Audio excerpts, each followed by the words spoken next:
Welcome, today I'm part of me CUBOT Max 3 and I'll show you how to activate Hey Google of Google Assistant on this device. So first let's launch Google application and then tap on the right down corner. Then click here to the settings and tap to the voice section. After that select voice match, and to activate Hey Google feature we should click here once on the switcher. Then tap to the next, read the description and select click to yes I agree, then tap to continue.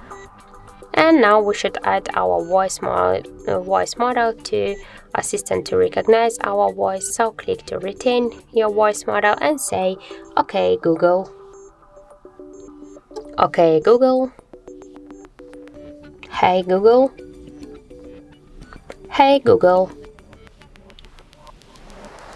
And now just tap here to finished, and now one will say Hey Google, OK Google. We can see that the assistant successfully activated. So that's it. Thank you for watching, and if you find this video helpful, don't forget to leave a like, comment and to subscribe our channel.